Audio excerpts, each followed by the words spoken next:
President Trump's approval rating has improved from a second-term low. That's according to a new polling average released yesterday by Decision Desk HQ. Meanwhile, Republicans made gains on the generic ballot, a positive sign for the GOP heading into midterm elections next year. Here to discuss, Jeffrey Skelly, Chief Elections Analyst at DDHQ. Hey, Jeffrey. So Democrats, when I hear from them, they keep having this refrain where surely after X event happens, Republicans are going to abandon President Trump, Epstein files, tariffs, the economy. But when I look at these numbers, it appears that the president is pretty solidly holding on to his base. What do you make of this latest numbers? Well, I think that's absolutely the case. Look, we saw President Trump's approval rating dip to basically his lowest point in his second term here, about 41% during the month of November, but it's bounced back up. Now, obviously, 45% is not great, and he's still underwater in the sense that his disapproval rating is higher than his approval rating as it has been for much of his presidency and much of his first term in office as well. But I think what we've seen here is something of a regression to the mean, or toward the mean, as you might say, where, look, over the course of his second term, Donald Trump's approval rating has been right around 45%. On average, if you go across every day in our polling average, an average amount, and that's about where he is right now. So in some ways, I think we saw a dip during sort of the end of the government shutdown into the November elections. There was a lot of coverage of the Epstein case that was dominating headlines, but now some of that stuff has sort of exited the wheelhouse of media coverage. And at least there's still problems for Donald Trump, clearly, with his approval rating where it is. But I think that with those things sort of out of the picture or less in the picture, we're sort of seeing the status quo restored. Seems like a similar story with the generic ballot. You have Democrats up 5 to 6 points in mid-November. Now they're just 2 points ahead. Why do you think that is? And what does a generic ballot that looks like this mean for the midterm elections? Right. I think it probably is a similar effect because we see this sort of bounce back a bit in things like the right track, wrong track measurement as well, where things are sort of more back to where they have been for months now, for the most part, on average at least.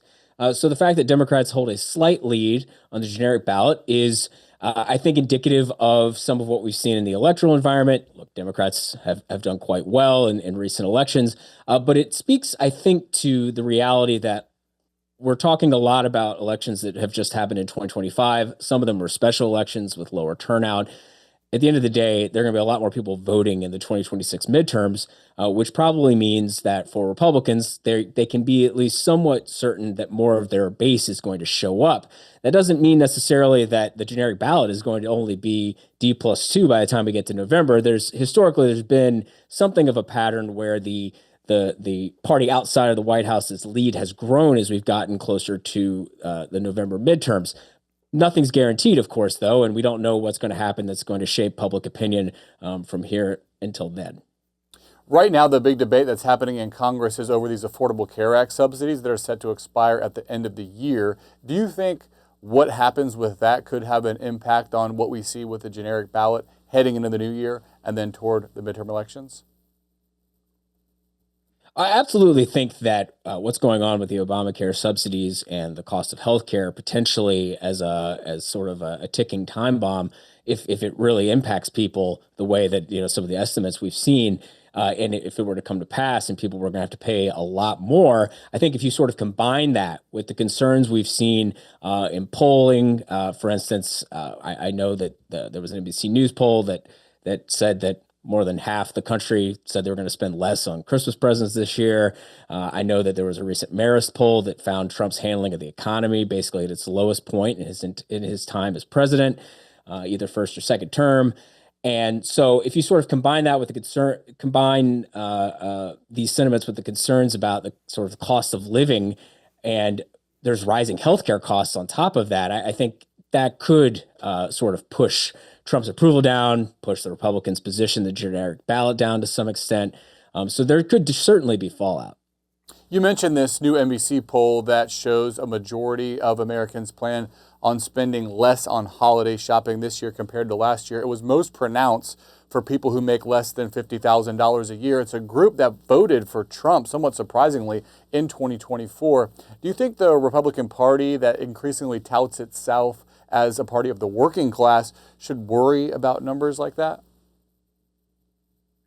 Well, I absolutely do. And I think one of the things that's important to keep in mind here is if you're thinking about the 2026 midterm elections and sort of the potential political and electoral fallout from all of this, is that Republicans did very well, Donald Trump in particular, did very well in the 2024 election with lower propensity voters. So voters who are a little less engaged with the political process, but saw Donald Trump as a potential solution to the ongoing economic issues and concerns about immigration during Joe Biden's presidency.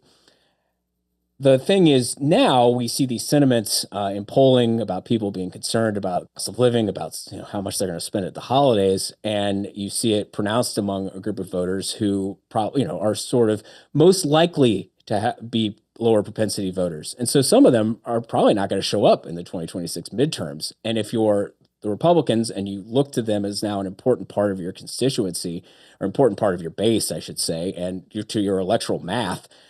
If they're not energized to show up and vote for you, that could obviously give Democrats a bigger opening in the midterms. On the immigration issue, it was one of the issues that propelled President Trump to the presidency in 2024. If you look at the polling now, there's a new AP poll out that shows border security is still his best issue. 50% of people support him on that front. But on immigration more broadly, support is down to 38%. Is that a sign that people like the idea of closing the border, but don't approve of the aggressive tactics that the administration has used to deal with people that are inside the country?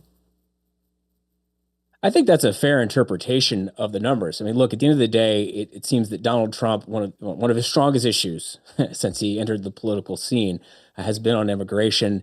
And obviously, there are concerns among the public about border security, about sort of unchecked crossings of the border, particularly in the southern United States. And I think Trump's rhetoric on this has been probably one of his strongest areas. At the same time, though, I do think that videos of ICE officials, ICE officers, getting into fisticuffs with people, and some of the ugly photos and scenes that we've seen. Probably have not helped the administration's popularity in terms of either specifically on immigration issues or more broadly. It seems to me that it's kind of hard to make any of that look good, except to the most vocal parts of the Republican base. But people more broadly who are not as sort of hardcore Republicans or very, very conservative they may sort of reject that or react negatively to that, even if they do in general support a more aggressive border security policy. Yeah, and those tactics seem to have a big impact on some Hispanic voters, which was a constituency that helped propel President Trump to the presidency in 2024. I want to ask you before you go about the Texas Senate primary. On the Republican side, incumbent John Cornyn continues to trail Attorney General Ken Paxton. Representative Wesley Hunt, another candidate in the race, is within striking distance. What do you make of that race, and what do you think is going to be the deciding factor between now and when voters head to the polls on March 3rd? Well, I think the situation in Texas is kind of a muddle. And I say that in the sense that in Texas, like a number of states in the U.S. South, you have to get a majority in a primary to win the nomination. And with currently State Attorney General Ken Paxton polling at about 31%, and incumbent Senator John Cornyn at 26, 27%, and Wesley Hunt polling at about 23%, you have a situation where it seems quite likely. I'm not going to say it's guaranteed. We have, it's still 3.5 months or so until the March 3rd primary, but there's a pretty strong likelihood here that you're going to have a runoff between the top two finishers in that March 3rd primary, which wouldn't take place until May 26th. So there's a lot more time potentially for this campaign to carry on. And I do think that the race is so close between those three candidates that you have to be somewhat uncertain about which pair might advance to a runoff if that does come to pass, because Hunt could maybe gain a little ground, overtake Cornyn. Perhaps Paxton loses a little more ground and Hunt gains a little bit more, and then suddenly they're all around in the mid to high 20s. And then you get into a very, I think, unpredictable situation. Yeah, it's going to be a fascinating race to watch, and we'll continue to check in with you on that. But for now, we will leave it at that. Jeffrey Skelly, thanks so much for your time. Hey, thanks for having me.